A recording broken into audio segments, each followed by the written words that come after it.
unos 750 años antes del Señor Jesucristo, el profeta Isaías dijo estas palabras: voz que clama en el desierto, preparad el camino del Señor y enderezad sus sendas.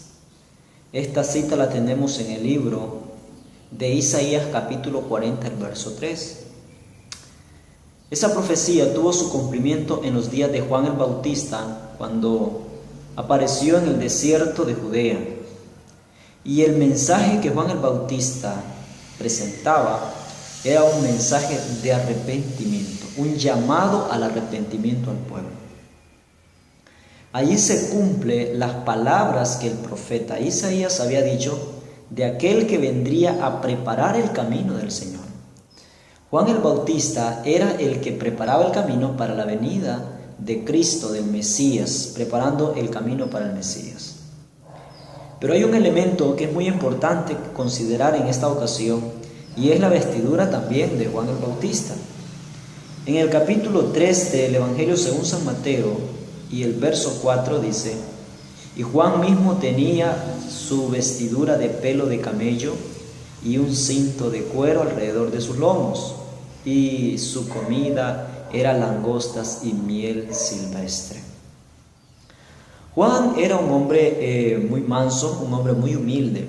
Su vestidura nos da mucho que ver y de pensar, porque los sacerdotes y los líderes, los rabinos de ese tiempo, se vestían con la mejor extravagancia para ser ostentosos delante del pueblo.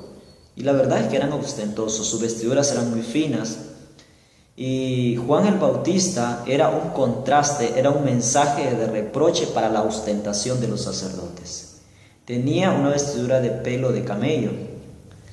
Y además de ello, su comida era una comida muy sencilla pero nutritiva: langostas y miel silvestre. Algunos creen que las langostas son insectos. Las langostas que aquí hablan no son insectos en ninguna manera. No son, algunas personas sacan sus conclusiones pensando que son ciertos animales, pero no, cuando habla aquí de langostas, está hablando de una semilla, de una vaina igual a la paterna, igual a la guama que se conoce en Honduras y en otros países. La langosta y miel silvestre era el alimento esencial. La miel es deliciosa, la miel es saludable, es nutritiva, la miel contiene muchas vitaminas. Las langostas también son muy nutritivas, es una semilla muy nutritiva, que no se conoce aquí en América, por cierto, se conoce en el Medio Oriente. Y el verso 5 dice que salía a Jerusalén y a toda Judea y a toda la región alrededor del Jordán, y eran bautizados por él en el Jordán, confesando sus pecados. Juan el Bautista, el título Bautista es porque él bautizaba, Juan el Bautista. Y entonces, como él hacía un llamado al arrepentimiento, muchas personas se arrepentían, se convertían y hacían un pacto con el Señor mediante el bautismo. Pero cuando Juan observa que vienen muchos de los fariseos y de los saduceos, que ellos venían a ser bautizados, él les dijo lo siguiente: generación de víboras, ¿quién os enseñó a huir de la ira venidera? Haced pues frutos dignos de arrepentimiento. Tal vez ustedes se podrían preguntar, ¿por qué Juan el Bautista le llama a los fariseos, a los saduceos, generación de víboras? Había una razón.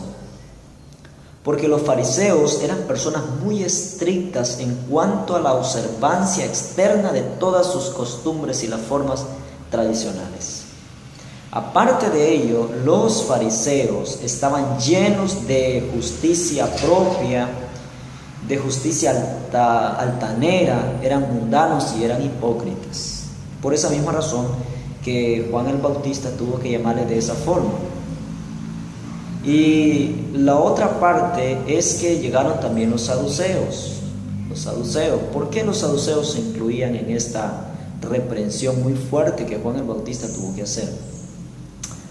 Los saduceos negaban la resurrección de los muertos. Los fariseos los fariseos eran personas muy hipócritas, podríamos decir. Los saduceos negaban la resurrección de los muertos y negaban la existencia de los ángeles. Eran dos formas de creer y de ver las cosas. Entonces, esta secta estaba formada mayormente por personajes indignos. Y Juan entonces tuvo que compararlos con las víboras, generación de víboras. ¿Por qué razón? Porque eran personas perversas, eran personas acérrimas, opositores de la clara verdad de Dios. Por eso les dijo víboras. El ser humano necesita tener frutos, un cambio, una transformación. Pero Jesús quiere que la transformación sea de adentro hacia afuera, no de afuera para adentro. Eso es lo que el Señor Jesús quiere.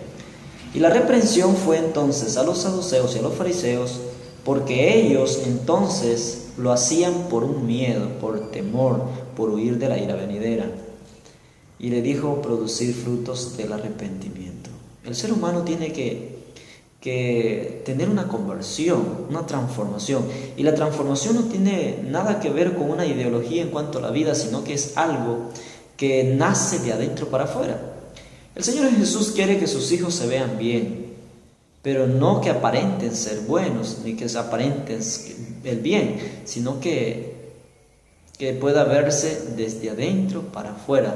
La transformación viene de adentro para afuera. Entonces, por esa razón, tuvo que reprenderlos. El verso 9 dice, le dijo Juan, no penséis decir en nosotros mismos, Abraham tenemos por padre, porque yo os digo que Dios puede levantar a hijos de Abraham aún de estas piedras.